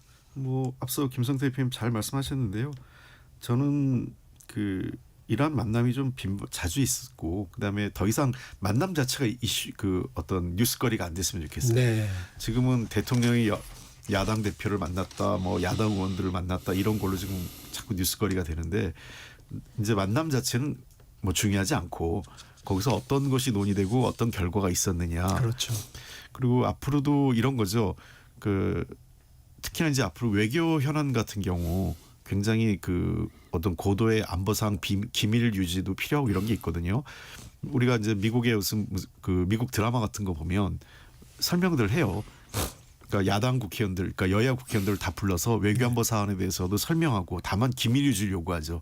그러니까 이제 국회의원들도 그걸 좀 지켜줘야 돼요. 그러니까 공개해도 될 내용과 공개하지 않아야 될 내용들을 대통령과의 만남에서 가져야 됩니다. 그걸 그 구분 없이 그러니까 그런 실수도 있어요. 과거의 의원들이 네. 만나고 와서 그 일종의 자기 정치하는 거죠. 그래서 막 공개해버리면 이거 공개되지 않아야 될 내용이 나가는 순간 이제 그 다음부터는 대통령실에서도 만남을 꺼려하거나 기피하게 되는 경우가 생기거든요. 그래서 기왕 이제 좋은 의미로 여야 대표나 또는 대통령과의 만남이 좀 만들어졌는데 이런 거에 대해서 나름의 어떤 정치적 규범화, 그러니까 룰 같은 게 좀 관행적으로라도 만들어졌으면 좋겠어요. 그래서 서로 합의하거든요. 얘기할 거, 나갈 거, 얘기하지 말아야 될 것들 그런 것들을 해줘서 이런 만남이 조금 더 정치나 우리 국가 안보에 또는 국익에 유리한 그런 만남으로 갔으면 좋겠다 생각이 듭니다. 김승태 대표님 현안 중에 좀 주목하신 부분이 있으신가요? 아무래도 이제 이재명 대통령 입장에서는 좀 상당히 불편한 그런 요구가 될 수도 있겠지만은 이재명 대통령이 임기 중에는 그러니까 그래도 김용태 비대위원장이 상당히 절제됐죠.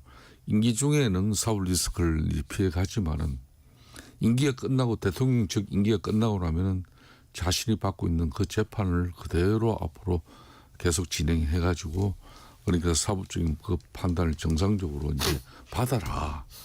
그렇게 입장을 분명히 좀 제시해달라.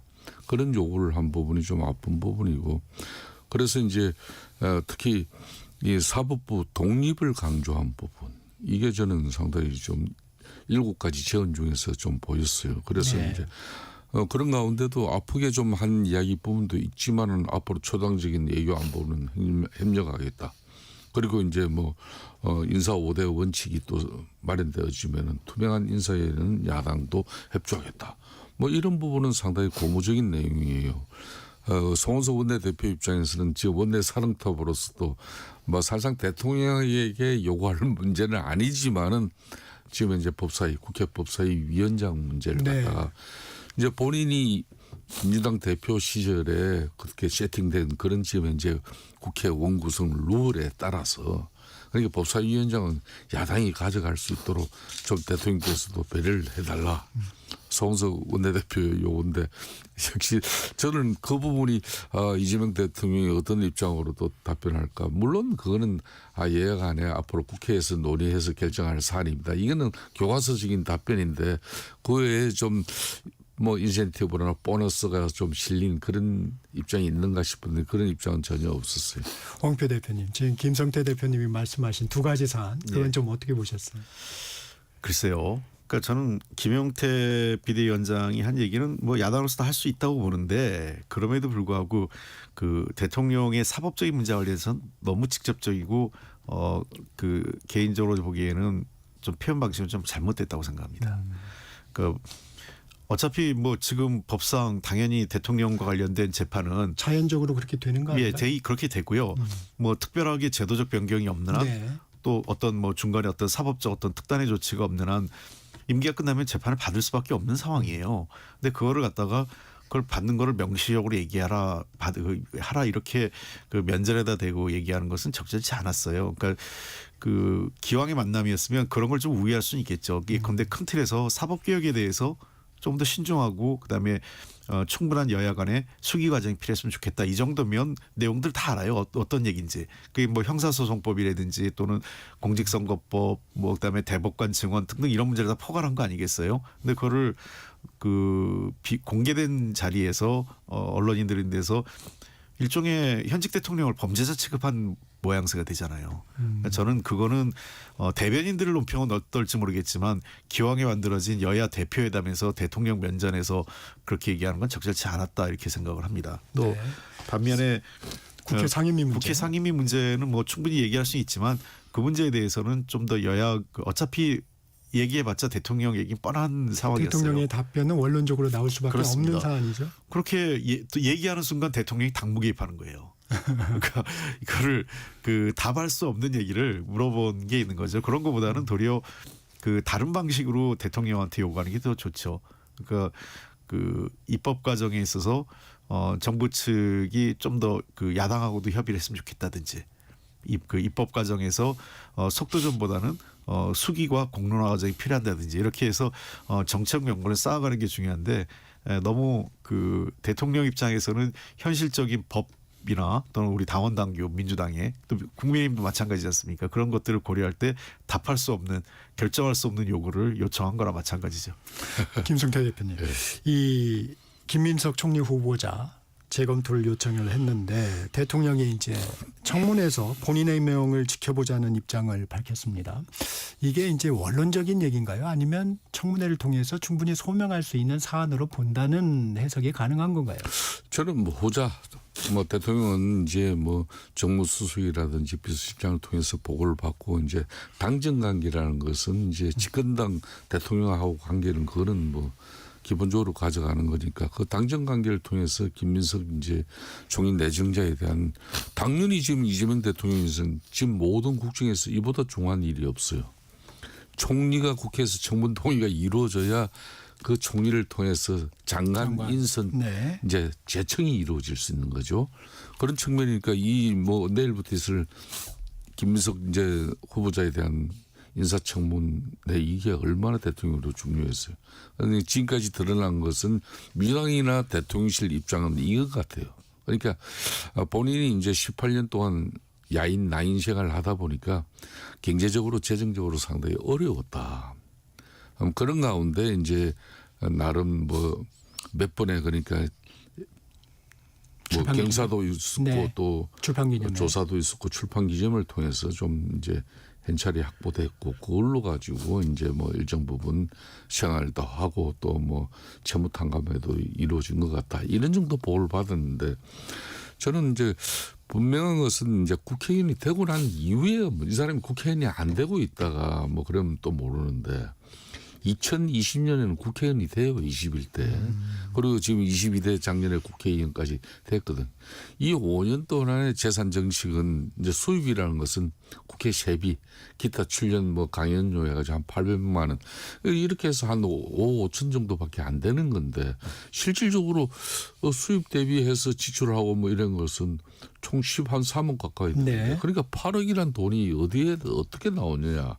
그걸 이제 국민의힘 야당의 지금 현재 청문 인사검사 정무위원들이 줄기차게 언론을 통해서 계속 문제 제기를 하고 있는데도 불구하고 지금 김민석 후보자 내정자 입장에서는 그걸 해명하고 또 이게 청문회 당일날 이렇게 해명하기보다는 그 이전에 국민들에게 나 이런 야당의 지금 요구나 또 주장에 대해서는 이러이러해 대해서 풀어나가는 거다.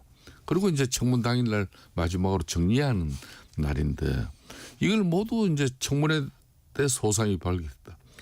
청문회 이틀만 그걸 또 뭐 잘 피해가면 그걸로 이제 끝나니까. 그래서 이제 내일부터 할 건데 저는 뭐 하여튼 지금까지 총리 보통 청문 절차에 이르 보면은 후보자들이 이렇게 좀 그 국회 청문 동의 절차를 거쳐가는 그 방식보다는 좀 이색적이에요. 좀 지금 이제.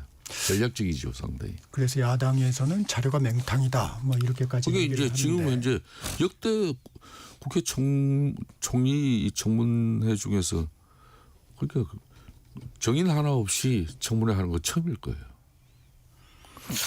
근데 그 뭐 제가 이렇게 너무 이게 세세한 내용을 얘기하면 또 이제 그 국회의 어떤 권위와 관련된 문제에 대해서 좀 그런데. 네. 김민석 후보가 아마 제가 보기엔 그 대략 지금 한 5억 얼마, 5억에서 한 6억 정도를 좀 소명하면 되는 거 아니겠어요? 그런데 그 상임위원장 2년 했잖아요. 그 상임위원장 2년 하면 그게 제가 보기에 한 1억 얼마 정도 소명이 될 거예요. 그 왜 그러냐면 그 현찰로 돈이 들어오는 게 아니라 요즘은 바뀌어가지고 전부 다 이제 업무 추진비로 바뀌었거든요. 네. 상임위원장 같은 경우는 매달 한 400만 원 정도 업무 추진비가 일단 들어와요. 그거 갖고 그 자기 카드로 정산을 하면 그 금액만큼은 나중에 사후에 그게 입금이 돼요. 그런 측면 그런 것 등등 감안하면 제가 보기에는 2년 했기 때문에 한 1억 한 4, 5천 정도는 저는 그 외에 또 이제 직책수당 같은 게 있고 해서 상임위원장한테는 과거보다는 뭐 많이 그 줄었지만 그래도 여전히 상임위원장이 또 왜냐하면 그 여러 가지 그 모임이나 네. 이런 걸 해야 되는 게 있기 때문에 그에 따른 합당한 절차가 있어요. 그러니까 그런 거하고 좀 다르죠. 특정 업무 그 하고는 좀 다르게 그냥 영수증 처리를 다 하게 돼 있습니다. 그런 비용들 등등이 근데 그 개인 카드를 쓰고 나중에 이렇게 되는 거기 때문에 왜 이게 안 맞냐 했을 때 비용에 다 들어가 있는 거죠. 그러니까 그 비용들이 등등 제가 보면 그리고 이제 그 얼만큼 했는지 모르겠지만 경조사비하고 출판 기념회 통해서 일정하게 그 수입이 있었을 거고 다만 이제 남는 그 신고를 문제는 안 했다. 예, 이게 그게 이제 이제 문제. 거기에 이제 하나 남는 거죠. 네. 그러니까 이제 그럼에도 불구하고 이제 신고를 했어야 되는 거 아니냐 하는 그 절차적 문제와 관련된 이 과세 기준 관련돼서 조금은 이제 미흡한 부분이 있을 텐데 저는 이렇게 봤을 때는 그러니까 아주 부당하게 돈을 받거나 이런 건 아니었고 그다음에 김민석 그 후보자의 쭉 인생을 보면 자기 재산 증식이나 사적 이익을 취하려고 그런 걸 한 적은 거의 없었어요. 그러니까 과거에 법적 처벌을 받았을 당시에서도 정치자금법에 좀 미비한 부분이 있었거든요. 지금보다도 그 시기에 자기 그 선거와 관련돼서 당과 자신 간에 책임져야 될 부분들이 있는 부분에 대한 책임을 진 거지 불법적으로 예를 들면 재산 증식을 하거나 사적 이익을 취하기 위해서 정치자금을 불법으로 받거나 이런 건 아니었다는 것입니다. 이 김성태 대표님 잠시 언급해 주셨는데 이 증인과 참고인 없는 청문회 이 찾아보니까 2000년 6월 인사청문회법 제정 이래 초유의 청문회라고 합니다. 그렇습니다. 아직 물론 이제 협의 과정이 좀 남아 있을 텐데 이렇게 진행이 돼도 되는 건가요? 그건 바람직하지 않죠. 왜냐하면 근데 처음부터 그 야당도 좀 너무 무리했고 여당도 좀 유연성을 좀 발휘했으면 어땠을까 싶습니다. 그러니까 이 증인 문제와 관련해서 너무 가족 문제에 집착하다 보니까 모든 게 다 뒤틀린 거예요. 제가 김성태 대표님하고 다른 자리에서 얘기했는데 일찌감치 국민의힘에서도 사실은 가족을 부른 적은 없어요. 한 번도. 그러니까 가족에 대한 집착은 좀 버리고 다른 부르고 싶은 사람도 있었을 거예요. 야당 입장에선. 그런 분들을 현실적으로 좀 접근했어야 되는데 그렇지 않고 이 가족 문제를 먼저 내세우니까 그 여당인 민주당 입장에서도 유연성을 발휘하기 어려웠던 건 아닌가 싶습니다. 저도 그런 측면에서 이제 뭐 지난번 우리 홍익표 대표님하고 그러니까 이제 특히 가정사에 더군다나 이혼을 했단 말입니다. 그래 이혼한 그 전처까지 불러가지고 가정사를 파헤치면서 결론은 코넬 대학의 전처 자신하고 낳은 그 자식의 유학비 문제 이게 어떻게 송금이 이루어졌냐 이걸 이제 그래서 이걸 꼭 그 사람 불러서 하는 방식이 맞냐 이래서 이제 이게 모든 이제 외국에 있는 사람한테 이렇게 송금을 하면 예안거래법상 전부 한국은행에 다 그게 기록이 남게 돼 있어요. 통보가 되게 돼 있죠. 그렇기 때문에 대려 그 자료만 제출받으면은 굳이 부를 필요가 없다. 그래서 이제 국민의힘 입장에서는 최종적으로 지금 이제 5명의 그러니까 정인만 좀 불러달라. 그 5명 정인도 전처는 빠져 있고 이제 2018년 그러니까 1억 4천만을 차용할 때 당시에 그 차용자 중에서 채무자 중에서는 김민석 의원이 국회의원 되고 조금 이따 들을까요? 그렇게 하시죠. 예. 본격 토론 잠시 쉬어가겠습니다. 전격시사 2부 여기서 마치고요. 잠시 전하는 말씀 듣고 3부에서 뵙겠습니다.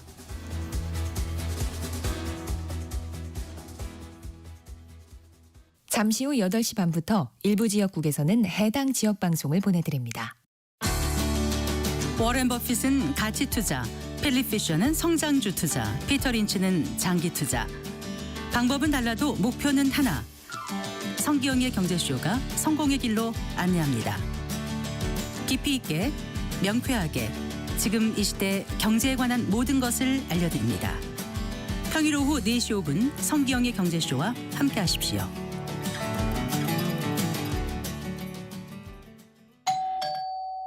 편지 왔습니다. 퇴근길 지친 당신에게 힘이 되는 뉴스를 전해드립니다. 매일 저녁 5시 5분 당신과 함께 읽는 세상 이야기 KBS 1라디오 뉴스레터 K 지금 시각은 8시 30분입니다. KBS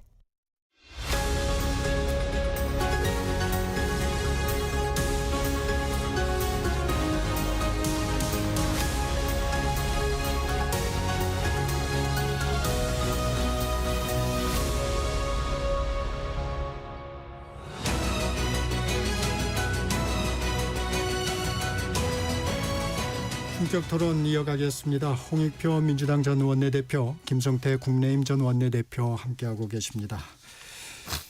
김성태 대표님, 김민석 후보자 인사청문회 관련 얘기가 좀 중단이 됐습니다. 예, 그렇습니다. 그러니까 현재 국민의힘 입장에서는 5명의 정인 참고인 중에서 한 명도 지금 현재 정인으로 채택되지 못한 가운데 내일 청문회가 이루어지는 부분에 대해서 이제 이 어찌 보면은 후보자의 그냥 입만 쳐다보고 이제 청문회가 이루어지는 건데 저는 그 5사람의 지금 현재 그나마 마지막 이제 정인 채택을 요청한 그 사람들이 다른 사람들이 아니에요.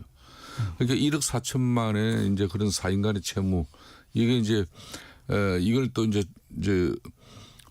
법원에서 결정받은 그 추징금을 갖다 보존을 갖기 위해서 돈을 빌린 사람들이거든요.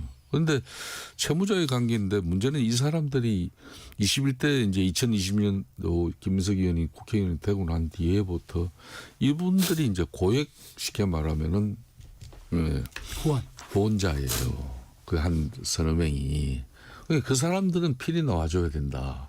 어떻게 돈 빌려준 사람이 300만 원, 400만 원 뭐 이런 식으로 500만 원 이런 식으로 또 그렇게 후원을 할 수 있느냐.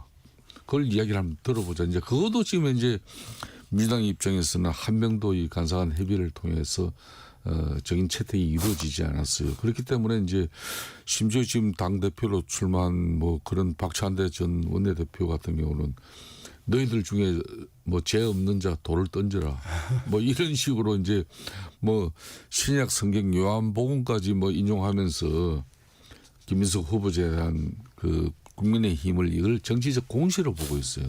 그런데 이거는 청문회라는 것은 국민들에게 알 권리를 야당이 좀 제시하고 요구한 그 부분을 갖다가 이렇게 정치적 공시로 보고 그런 식으로 요한복음 8장까지 막 이렇게 성경 그걸 9절까지 인용하면서 이렇게 대응하는 것은 정말 대단히 부적절하다. 그런 측면에서 저는 홍표 대표님도 뭐 지난번 말씀하셨다시피 김민석 후보자가 내일부터 이틀간 청문회에서 얼마나 진실되게 진정성 있게 때로는 자료를 가지고 청문위원들과 국민들에게 이해를 시킬 건지 이게 궁금해요. 근데 두 분 다 원내대표를 지내셨으니까 이 부분 좀 여쭤볼게요. 이 5일 전에 출석 통보를 해야 된다는데 만약에 여야 간 합의가 이루어지면 예를 들면 그런 부분들의 조정이라든가 물론 이제 청문회 기간을 좀 연장하는 부분이라든가 이런 부분들은 다 가능한 건가요? 가능하죠. 근데 이제 그 증인 입장에서 거부할 수 있어요. 법적으로 증인한테는 일주일 전에 그게 도착을 해야 되거든요. 강제할 방법이 없습니다. 그러니까 갈 수 있어요. 합의가 되고 오늘이라도 합의해서 증인 요청서를 보낼 수 있는데 내가 못 가겠다고 하면 강제할 방법은 없습니다. 그런 측면에서 이제 여야 간의 합의는 이제 정치적인 건데 저는 그래서 국민의힘이 처음부터 이걸 좀 잘못 접근한 게 저는 뭐 민주당에서도 이걸 썩 잘했다고 생각하지는 않아요. 그러니까 당연히 가족은 받을 수 없는 거고 일부 핵심 증인들 같은 경우는 뭐 해서 그래도 청문회를 국민들이 원하는 그 눈높이에 맞춰주는 게 중요하다. 안 그러면 무조건 그 여당이 감싸기식으로 청문회라면 과거 매번 여당의 행태에 대해서 국민들이 비판했잖아요. 그런 측면에서 꼭 좋은 건 아니었는데 지나치게 처음부터 이 전처, 현처, 현재 그 부인이나 전 부인 등을 거론하면서 가족 문제를 하니까 민주당이 증인을 거부할 수 있는 명분을 빌미를 준 거죠. 그 야당 측에서. 그래서 이 문제는 애초부터 되지도 않을 가족 문제를 전면에다 걸고 증인 신청과 관련 논의를 한 것 자체가 저는 전략적 미스라고 생각을 합니다. 일단 대통령이 여야 지도부 회동에서 야당의 요구를 다 들었습니다. 아무래도 이게 만남을 위한 만남으로 끝나면 안 될 텐데 이번 회동을 계기로 현안에 대한 좀 돌파구가 열릴 수 있을까요? 저는 어제 이제 오색국수까지 들고 국민 통합을 위해서 여야 관계 특히 이제 야당 의견을 존중하면서 이렇게 협치 정국을 만들려고 하는 이재명 대통령의 의도는 상당히 좋아요. 그럼 그러려면은 그게 이제 문재인 대통령 때도 여야정 상설 협의체라는 걸 만들었었어요. 그래서 구체적인 뭐 그때 뭐 전국 해난 이슈 내지는 또 야당의 요구에 대해서 이제 쭉 나름 들었어요. 당시 문재인 대통령 듣고 난 이후에 일부 아주 제한적인 일부는 좀 들어준 적도 있지만은 대체적으로 그게 이제 그래도 대통령으로서 야당의 목소리도 존중한다. 이런 정도 쇼잉 정도에 그치고 말았어요. 그런 측면에서 이재명 대통령 입장에서는 그런 국민적 인식이나 또 야당의 또 어떤 이런 앞으로 협치 정국을 위해서 대통령의 진정성 있는 그런 뭐 대통령실 초청 오찬이고 만찬이고 이거는 지속화되려면 일정 부분 이야기를 들어줘야 돼요. 그런데 어제 김용태 비대위원장이 당을 대표해서 7대 제안을 낸 거고 송원석 원내대표는 원내대표적인 역할에서 상임위 배분을 비롯해가지고 뭐 그다음에 이제 추경 또 예산안 집행에 관한 이야기부터 쭉쭉 한 이야기였거든요. 이런 부분에 대해서 지금 민주당이 이제 결론은 당이 이걸 어떻게 이제 정치적으로 풀어내냐 이걸 지켜봐야 돼요. 대통령실에서 이걸 야당의 요구에서 직접적으로 이걸 이렇게 개선합니다, 이렇게 수용합니다, 이렇게 나오지는 않거든요. 집권당인 민주당을 통해서 정치를 통해서 그걸 풀어내는데 저는 그걸 이제 이번 주 좀 지켜보려고 그래요. 그 요구에 대해서. 홍 대표님, 여당의 양보를 기대할 수 있을까요? 티는 글쎄요. 여당입니다. 예, 그렇죠. 그 뭐 법사위원장 같은 거를 양보하기는 어려울 거예요. 지금 당내 분위기가. 다만 이제 대통령하고 이제 민주당이 야당의 입장을 좀 배려한다면 어떤 법안 처리나 또는 이제 어떤 정책 추진 과정에서 그 선우나 완급 이런 것들을 좀 조절할 필요는 있겠죠. 그러니까 그렇게 해서 좀 그 지금 야당 측에서 집중적으로 문제 제기하는 것은 좀 수기 과정에 대한 요구가 있기 때문에 이미 저희가 다수당이고 이제는 거부권도 없잖아요. 그렇다면은 그 일정하게 국회에서 법안에 대한 상임위나 그 해당 상임위에서 논의 과정을 충분히 좀 할 필요는 있다 이렇게 생각을 합니다. 그래서 그런 과정을 좀 더 유연하게 접근한다면 그 민주당 입장에서도 이 가급적이면은 합의 처리하는 게 모양이 좋거든요. 그래서 조금 양보할 부분도 양보해주고 그렇게 좀 그 정치를 좀 복원하려고 하는 노력이 단기적으로는 뭐 민주당 입장에서 손해일 것 같지만 멀리 보면은 대통령의 부담을 덜어주는 거예요. 그러니까 그 결국은 자꾸 민주당이 그 일방적 처리가 그 자꾸 반복적으로 이루어지면 결국은 그런 부담이 정치적 부담이 고스란히 대통령한테 가게 돼 있거든요. 그래서 저는 그런 측면에서 여당의 원내대표는요 기본적으로 욕먹는 자리입니다.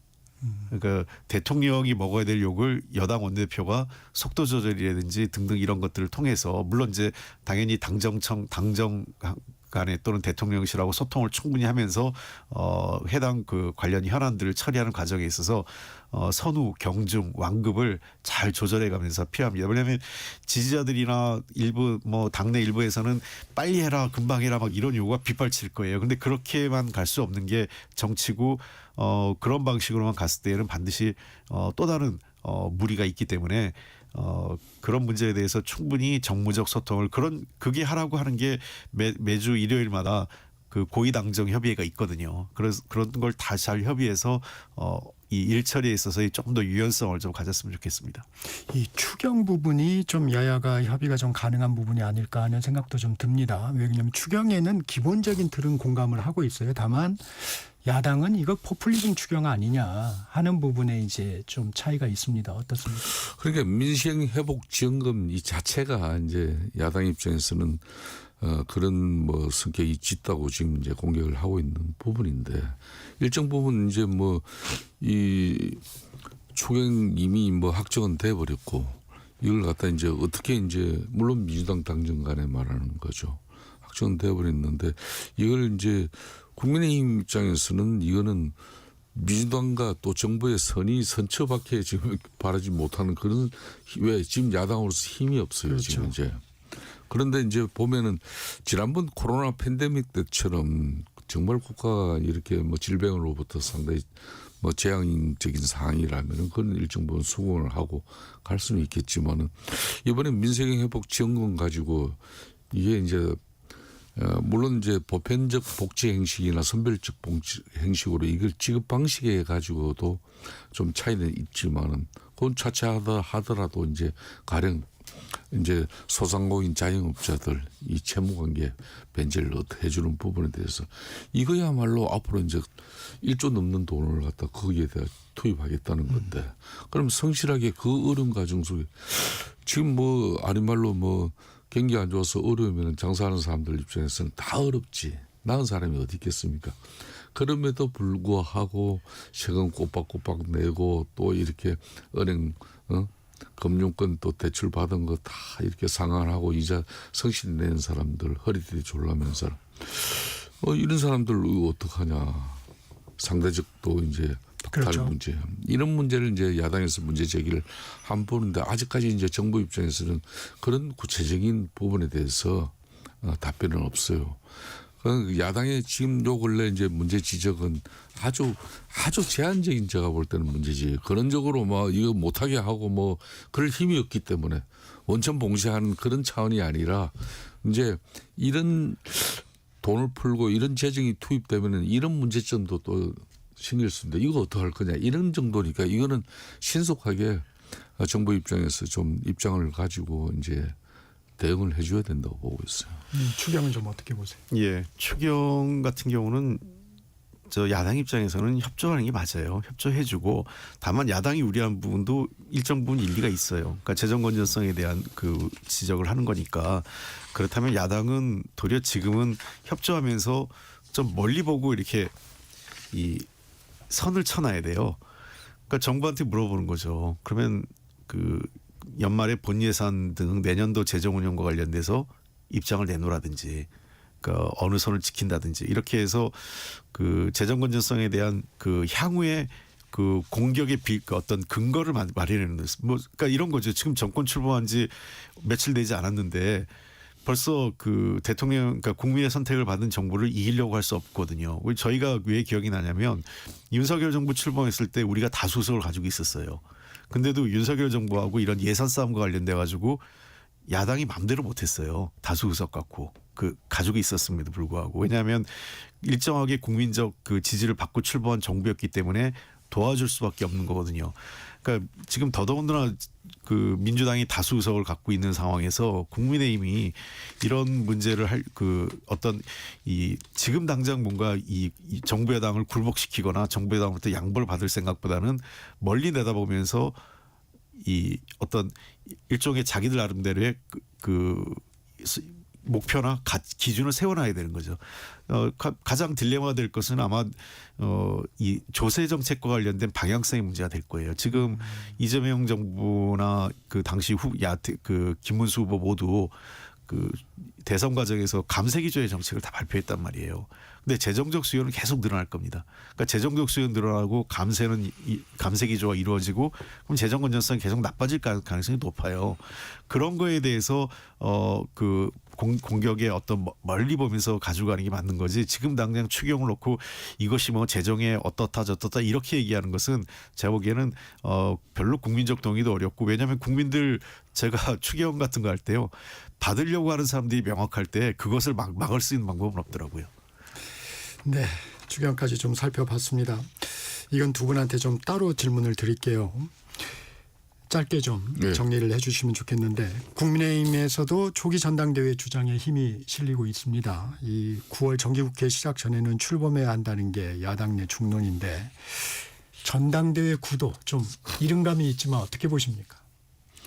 아무래도 이제 국민의힘 같은 경우는 제대로 된 야당의 역할과 또 국민들에게 인식을 확보하기 위해서는 처절한 자정 노력이 최우선이죠. 그렇기 때문에 작년 12.3 비상계엄 그 오판에 대한 분명히 내부 자정 노력, 성찰과 반성이 이제 필요한 부분이 그런 측면에서 구체적으로 윤석열 전 대통령하고 전련 관계 그리고 이제 윤석열 전 대통령의 접근 세력들의 정치적 책임 그러니까 이제 지금 이제 국민의힘 같은 경우로서는 야당으로서 이재명 정부를 견제하고 비판은 하는데 그렇지만은 지난 대선을 통해서 그 차가운 국민들의 그 입장은 아직까지 우리가 그걸 받아들이려고 하는 자세가 지금 안 되고 있거든요. 네. 그게 이제 자정 노력인데 자정 노력 빠진 야당의 면모라는 것은 잘 없어요. 즉 그 말은 국민적 지지가 신뢰로서 뒷받침되지 않은 야당은 대통령도 우습게 보고 집권당인 민주당도 우습게 볼 수밖에 없어요. 지금은 하는 것처럼 신용은 비추는데 그게 야당의 목소리를 진짜 힘있게 저 일정 부분 저 목소리 수용하지 않으면 국정 운영 어렵다. 이런 인식을 만들어줘야 되는 거죠. 민주당 박찬대 전 원내대표 오늘 당대표 출마를 공식 선언합니다. 이 정청래 의원은 미리 이제 출마 선언을 했는데 이게 모두 눈높이로 보면은 다 친명이에요. 근데 왜 이렇게 당내 이렇게 좀 비방적 이런 게 가열되는 겁니까? 그래서 그게 되게 아쉽습니다. 둘 다 다 이재명 대표를 대통령 만드는데 가장 공헌했던 사람이고 그동안 뭐 누구보다도 뭐 대여 투쟁에서 앞장서 왔던 두 그렇죠. 사람이거든요. 그래서 저는 그 지지자들이 일부 이제 이런 것도 중간에 이런 걸 정치로 활용하는 사람들이 있어서 그래요. 그러니까 지지자들한테 잘못된 정보를 줘서 뭐 이러쿵저러쿵 해서 지금 싸움을 붙이는 건데 좀 더 긍정적인 그 방향에 갔으면 좋겠어요. 그 두 후보가 그래도 현재는 자제하는 편이라서 내가 당 대표가 되면 당을 어떻게 끌고 가겠고 당정 협의의 어떤 원활한 국정 운영 뒷받침을 어떻게 하겠다. 그다음에 당원 주권 시대를 어떻게 이끌어가겠다. 이런 긍정적인 걸 놓고 평가하는 게 맞지. 이 사람이 되면 이재명 대통령한테 도움이 되고 안 되고 또 이 사람은 과거에 어떻고 이런 식으로 서로 간의 비방전을 벌이는 건 바람직하지 않습니다. 하나를 얻고 하나를 잃으면 얻은 게 없는 거예요. 그래서 저는 이번에는 일반 이 민주당 지지자나 당원들에게 여러 영향을 주는 사람들이 있거든요. 특히 유튜버나 이런 분들 이런 유튜버들이 자신들의 정치적 이해관계 때문에 이 싸움을 과열시키고 특정 방향으로 몰고 가는 것은 매우 나쁘다 이렇게 봅니다. 네, 오늘 여기까지 듣겠습니다. 홍익표 전 민주당 원내대표, 김성태 전 국민의힘 원내대표와 함께했습니다. 고맙습니다. 예, 고맙습니다. 전격 시사 듣고 계신 지금 시각 8시 47분입니다.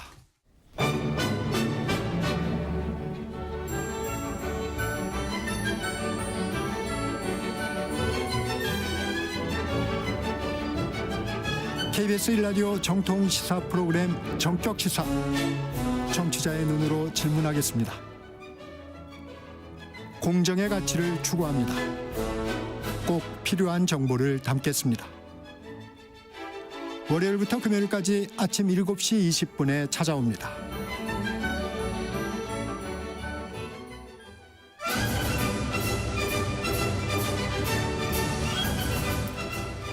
스포츠로 활기차게 한 주를 여는 스포츠 먼데이 KBS 김한수 기자와 함께합니다. 안녕하세요. 네, 안녕하세요. 남녀 핸드볼 대표팀 라이벌 일본을 나란히 물리치고 부활의 가능성을 보여줬습니다. 경기장 분위기 정말 뜨거웠다고요? 네, 청주에 약간 비가 와서 그리고 지방에서 경기를 하기 때문에 좀 걱정을 하잖아요. 저희가 비가 많이 오는데 관중들이 찰까. 정말 기우에 불과했습니다. 경기 시작 1시간 전부터 그러니까 경기가 남자부 경기 같은 게 1시에 시작됐는데 12시부터 경기장에 들어가는 순간부터 대한민국 외치기 시작했고요. 네, 거의 축제 분위기? 우리 핸드볼이 이렇게 인기가 있었나? 이런 느낌을 받았습니다. 네. 사실 광복 80주년이고 한일 수교 60주년을 기념하는 해에 한일전이 재개가 됐고 또 사실 남자팀 같은 경우에는 파리올림픽 아시안 예선에서 일본에 져서 올림픽을 못 갔기 때문에 실망이 컸었고 또 여자 같은 경우에는 아시안 게임에서 결승전에서 졌고 또 지난해 아시아 여자 선수권 대회에서 졌거든요. 사실 현장에서 만났을 때는 일본의 질문 좀 이상하지 않냐 요즘은. 예전엔 배울 때는 모르지만 지금 그런 상황이었는데 어제 여자부 경기 경기 시작하자마자 김보은 선수가 막 정말 골 세례를 퍼부었고요. 중간중간에 이혜원 선수가 그리고 약간 고비가 있을 때마다 골키퍼 박세영 선수가 정말 신들린 선방. 이게 정말 표현 그대로 신들린 선방이었고요. 그다음에 조금 분위기가 좀 처질만 하면 서하루 선수하고 전지현 선수가 골을 넣으면서 골을 넣으면 우리 선수들 이름 제가 사실 대표팀 새로 바뀐 다음에 못 외우는 선수들 이름이 좀 있었거든요. 못 외울 수가 없습니다. 골이 들어갈 때마다 김보은, 이혜원, 전지현 막 외쳐대기 때문에 못 외울 수가 없고 또 우리가 수비를 하게 되면 마치 농구 경기장인 것처럼 디펜스를 연호합니다.